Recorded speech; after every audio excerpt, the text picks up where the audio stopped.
Agaseke k'amakuru mu karere ngapfunduriye muri Kongo Kinshasa. Amakuru aturuka muri Kivu Amajyepfo avuga ko mu gitondo cyo kuwa gatandatu umujyi muto wa Nzibira wagabwe igitero cya drone. Amakuru avuga ko drone mu bwoko bwa CH4 yarashinze ibira saa 1:10 za mu gitondo iturutse Bujumbura mu Burundi. Ikibuga kinini cya Bujumbura kimaze igihe cyarahindutse ibintu by'ingabo za leta ya Kongo zifashije mu gabo bitero byo mu kirere mu bice tugenzurwa na M23. Ntibiramenyekana niba ari ibyiriya drone yangije. Mu cyumweru gishize nibwo barwanye M23 bigarurira umujyi wa Nzibira nyuma yo kwirukana mu ry'ingabo za leta ya Kongo Kinshasa. Uyu mujyi warashwe nyuma y'amasaha cy'umukuru wungirije w'ingabo za M23 General de Brigade Bernard Maheshe Byamungu aho kurema inama muhuje n'abaturage. Byamungu yavuze ko M23 yahisemo kuwufata kuko ariho ingabo za leta zifashishaga mu bitero mu bice bitandukanye two muri teritwari ya Walungu. Abakurikirana hafi intambara n'urusezo bwa Kongo bahuriza gukora gufata Nzibira bishobora koroheza M23 gufata ibindi bice by'ingenzi by'umwihariko imijyi ya Shabunda, Mwenga na Kisangani. Kwa gatanu umugaba wungirije w'ingabo za Kongo General de Brigade Byamungu Bernard uzwi nka Taigawane yakoresheje inama mu gace k'ingenzi mu rugamba cyangwa se point strategique ka Nzibira, ashimangira ko bumvise amarira y'abaturage ba Walungu, Mwenga, Shabunda na Uvira. Ibi kandi bigaragaza ko kujya mu cyerekezo cya Nzibira ari ugutakaza gufite ingaruka kwa FARDC n'uru ryabo, ndetse bikongera kugaragaza ko ibindi bice bifitwe na leta bizisanga mu kwa M23. General Byamungu aganira n'abaturage ba Nzibira yabanje kugaragaza ko badashishikajwe n'intambara kuko ariyo mpamvu bagiye Doha, ariko yabwiye ko ibitero by'ingabo za Kongo n'ibisasu biremereye byakomeje kuva Nzibira bijya mu bindi bice ari byo byatumye biyemeza kubabohora kugira ngo abaturage bandi babashe gusinzira. Ati twe ntidukunda intambara irangira uko abantu baganiriye, ariko leta ya Kinshasa ikunda intambara. Yabwiye abaturage ko icyo bemeje ari ukugarura ubuyobozi bwiza n'umutekano, ababwira ko bakora ibikorwa byabo nk'ibisanzwe birimo ubucuruzi, abana bagasubira mu mashuri, guhinga n'ibindi bikorwa bibateza imbere kuko icyo bashinzwe M23 ari ukubashakira umutekano. Mu ntangiriro z'iki cyumweru nibwo barwanya M23 byashimangiye ko bafashe Nzibira yose nk'igice cy'ingenzi mu rugamba. Nzibira ni rya teritwari nyinshi muri Kivu Amajyepfo, uva Nzibira muri Walungu ujya Uvira, Shabunda na Mwenga, kandi ushobora kujya mu ntara ya Maniema, Karemi, mu ntara ya Tanganyika ndetse ukerekeza Kisangani cyangwa se n'ahandi mu gice cy'uburengerazuba bwa Kongo. Gufata Nzibira kwa M23 bivuze ikintu kinini mu kwishobora kugera mu bice byinshi bigize intara Kivu Amajyepfo ndetse no kugera mu ntara zindi. Bishobora kuyorohera no kubasha kurinda ibice maze gufata, ari nako byoroha kujya cyangwa se kugira uburyo bwo kwerekeza mu bindi bice. Aha kandi bivuze ko ari igihombo gikomeye ku yoro ry'ingabo za leta ya Kongo zime FARDC, Wazalendo, FDLR, abacanshuro n'indi mitwe kuko bishobora kutaborohera kugaruka mu duce bambuwe mu gihe bakomeje kwamurwa ibice by'ingenzi cyangwa se point strategique. Umujyanama mukuru wa President Trump wa Leta Zunze Ubumwe za Amerika ushinzwe Afurika, Masadi Bros, yagaragaje ko ubuhuza bwa Katari ari bwo zingiro ry'umuti w'amakimbirane hagati ya Kongo Kinshasa n'umutwe wa M23. Yavuze ko gatanu iruhande rw'inteko rusange minguna n'umuryango w'ubumbyi iri kubera New York muri Amerika.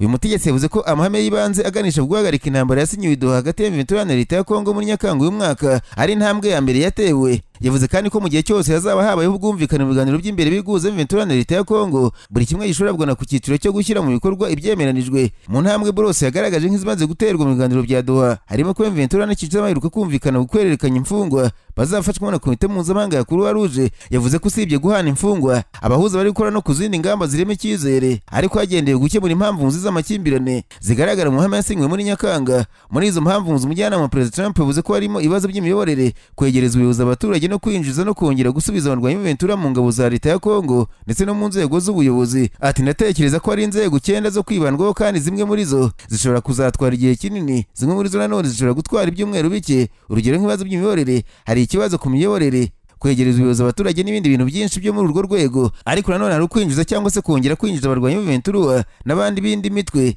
niba bamwe binjizwa mu ngabo za Kongo abandi bagashyirwa mu nzego za guverinoma.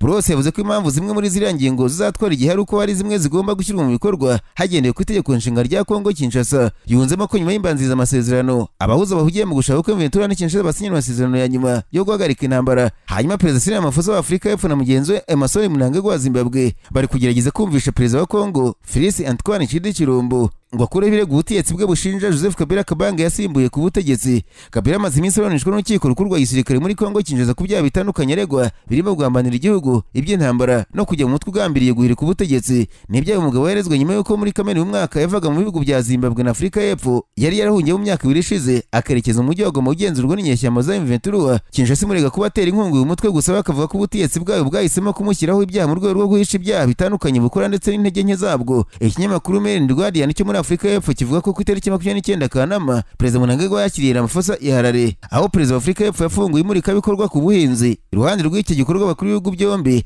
ngo baganire ku biri kuba kuri Kabila muri Kongo, birangira bumvikanye ko ibyaha by'ubugambanyi arimo nta kuri kubirimo. Ramaphosa na Mnangagwa ngo byarangiye banzuye ko bagomba gushaka uko bahuriza hamwe Perezida Tshisekedi na Kabila, ariko kugira ngo bariya bombi bahure, Perezida wa Zimbabwe na Afurika y'Epfo bagomba kubanza gushaka uko bahura na Tshisekedi. Kuwa kane mu cyumweru gishize nibwo Perezida Tshisekedi yagira uruzinduko ruti Pretoria muri Afurika y'Epfo nyuma yo kubisabwa na Ramaphosa. Ni uruzinduko Presidansi ya Afurika y'Epfo yivuze ko rwaye mu rwego rw'uruhare rwo kubaka Afurika y'Epfo mu guteza imbere amahoro n'umutekano muri Kongo. Amakuru ava ko mu masaha abiri bari abagabo bombi bamaze baganira mu muhezo, banahamagaye Mnangagwa kuri telefone kugira ngo baganire ku kibazo cya Kabila. Tariki ya 12 Nzeri urukiko rukuru rw'igisirikare rwa Kongo rwanzuye ko urubanza rwa Kabila rwongera gutangira bundi bushya nyuma y'abanyamategeko barengera inyungu za leta ya Kongo bamenyesheje abacamanza ko babonetse batanga ubuhamya bashya biteguye gushinja Kabila. Umwe muri abanyamategeko barindwi Metero Richard Bondo yabwiye urukiko ko batanga ubuhamya bazasobanura uko Kabila yoherereje ihuriro rya FCM Ventura amafaranga, banagaragaza uburyo umunyamahanga wayoboye Kongo imyaka 18 byari nyuma y'igihe gito cyabwa igisirikare busabye urukiko kumuhanisha igihano cy'urupfu, mu gihe abanyamategeko buranira leta bo basabye ko imitungo yose ifatirwa. Nyamara ariko mu nteko ishinga amategeko ya Kongo Kinshasa umutwe w'abadepite biravuga ko umunsi wo kuwa kane mw'iki cyumweru uzanikwa mu mateka nyuma yo kwegura kwa Vital Kamerhe nyuma yo kozwa igitutu cyinshi. Buravugwa intambara hagati y'abagabo babiri bari bamwungirije barimo Vice Perezida we wa mbere Jean Claude Chilumbayi na Vice Perezida wa kabiri Christophe Mboso barwanira kuyobora inteko ishinga amategeko. Mu muhango uhererekanye ubasha wabaye kuwa kane waranzwe n'umwuka mubi, Vital Kamerhe wongeye kuba umudepite usanzwe yafunguye ijambo rye yongera gushimangira ko inzego ziri hejuru y'abantu ku giti cyabo. Ati ibikorwa bya leta birakomeje, abayobozi batoye baraza bakagenda ariko inzego ziracyahari. Jean Claude Chilumbayi wasimbuye Kamerhe by'agateganyo yashimangiye ko akazi gakomeje n'akamaro ko gukorera hamwe nubwo intego ikomeje kugaragaramo ibisigisigi by'imvururu ziherutse. Agira ati tuzakorera Repubulika twohereza amategeko kandi mu nyungu z'abaturage bacu. Kwegura kwa Kamerhe nk'uko bitangazwa na media Kongo Akadomonete ntibyarangije intambara z'imbere mu nteko. Jean Claude Chilumbayi wabaye perezida w'agateganyo mu rugamba rukomeye rwa politiki na Christophe Mboso Vice Perezida wa kabiri w'umutwe w'abadepite uzwiho kuba adacana uwaka na Perezida Tshisekedi. Mboso afite icyifuzo cyo kwisubiza umwanya wa perezida w'inteko kandi buri ruhande rurakoresha uburyo bwose bushoboka kugira ngo rugere ku ntego. Ejo hazaza habiri inteko ishinga amategeko ya Kongo birava ko ngo basa nk'aho bashingiye kuri iyi ntambara ikaze aho kwizera ubudahemuka, inzozi n'imibanire ya politiki birimo kunyuranamo. Ngo nubwo umwuka mubi usa nk'aho wagabanyutse nyuma yo kugenda kwa Kamerhe, intambara yo kugenzura Presidansi bikomeje gukaza umurego. Kugenda kwa Vital Kamerhe byafunze igikariko bifungura ikindi cyiciro cyo kwiyubaka kwa politiki. Imihango ihererekanye ubasha yerekanye ko nubwo hari ibikomere n'ubuhemu Repubulika ikomeje. Kamerhe yongeye kuba umudepite usanzwe agumana urudahangarwa, ariko uruhande rwe mu byemezo by'inteko ishinga amategeko ubu ni ruto. Ubu abaturage bahanze amaso Chilumbayi na Mboso aho guhatanira kuyobora inteko ishinga amategeko kwabo kuzaba ari kimwe mu bice bizakurikiranirwa hafi mu mateka ya vuba ngaho inteko ishinga amategeko muri iki gihugu. Nararanganije amaso ibinyamakuru byandikirwa muri Uganda. Abanyamakuru bakiza amakaramu ku mpapuro barandika Manisiko amatora ya perezida muri Uganda yashyushye neza tariki ya 29 ukwezi kwa 9. Abakandida 8 bemejwe guhatanira intebe baratangira kujya mu baturage kwiyamamaza. Ibinyamakuru byavuze ko perezida Museveni atangira ahitwa Munyonyo ni mu karere ka Wakiso, naho mukeba bivuga ko zanamuhagama cyangwa nimba Tariyasi Bobo Wine aratangirira jinja muri Busoga. Amakuru ava ko perezida Museveni ashaka kubanza kugera Ruwero hatangirijwe intambara yamugejeje ku butegetsi muri 1996, abandi bahanganye bakazahagera yamaze kwigarura imitima y'abaturage. Amakuru yavuze ko Bobo Wine yahisemo guhera jinja muri Busoga hari abantu benshi bakiri bato baheze mu bushomeri, agamije kwereka urubyiruko ko ikibazo bafite ari perezida Museveni. Abaturage ba Uganda benshi bavutse mu myaka 40 ishize nta wundi mutegetsi bazi w'igihugu uretse Museveni, kandi benshi bava ko mu bukene bukabije kubera ubutegetsi bwe. Aya matora ya perezida y'Uganda bamwe mu mayanenga bava ko bibaje kuba abakandida 8 bose ari abagabo nta mugore urimo, ndetse benshi mu bashaka kuba abakandida bigenga nta n'umwe wigeze yemererwa. Agaseke k'amakuru mu karere ngapfunikire muri Kenya. Abanyamakuru bakoze bamwe barandika banditswe bashyigikiye perezida muto mu karere k'Abakamba basabye perezida ucyuye igihuru Kenyatta gusaza atanduranya akaryo yakoreye atiriwe anenga bamusimbuye. Uhuru Kenyatta yerutse kurenga uriya muto wamusimbuye avuga ko ibyo yagezeho akiri perezida babisenye aho kubyubakiraho ibindi. Uhuru Kenyatta yavuze ko abanyakenya bari korerwa ubufindo ku bintu bitazi uko bizanakunda, nyamara hari ibyari bihari abantu bagomba guheraho. Abadepite bashyigikiye uriya muto bamaganye imvugo za Uhuru Kenyatta bamusaba gusaza neza akareka bamusimbuye bakadoda igihugu yagize uburere. Mu gusoza bambwire ko Minisitiri w'Intebe wa Israel Benjamin Netanyahu yavugirijwe induru ubwo yagezaga ijambo kubitabira inteko rusange ruri muri Amerika, ndetse abategetsi benshi barisohokera bamusiga avuga wenyine. Yabwiye ibihugu byafashe icyemezo cyo gushyigikira ubwigenge bwa Palestine ko bizaba ari igisebo kuri bo bose. Ati icyemezo cyangwa giteye isoni kizashyigikira ibikorwa by'iterabwoba ku Bayahudi ndetse no ku bantu b'inzirakarengane hirya no hino.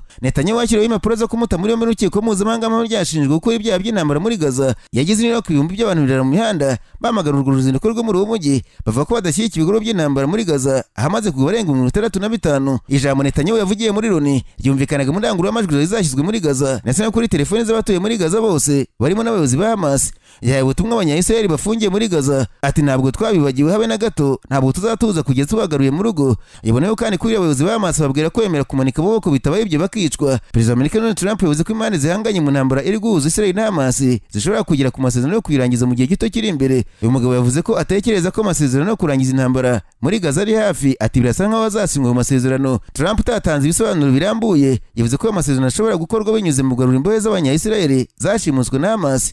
Ati ntekereza ko amasezerano azagerwaho imbohe zigataha, azaba ari amasezerano yo kurangiza intambara. Ibi Trump yabitangaje mu gihe gito Minisitiri w'Intebe Benjamin Netanyahu agiye ijambo ku nteko rusange ya Loni. Ijambo ryakiriwe nabi kuko bari mu cyumba cy'inama basakuje bakoma mu mashyi, abandi benshi barisohokera. Ibi ariko ntibyakumye Netanyahu mu gukora uko yakomeje gutambutsa ijambo rye, ndetse yavuze ko ngo atazahagarika intambara adasenya Hamas. Ati tuzagera ku ntego yacu yo gusenya Hamas burundu, yo gusenya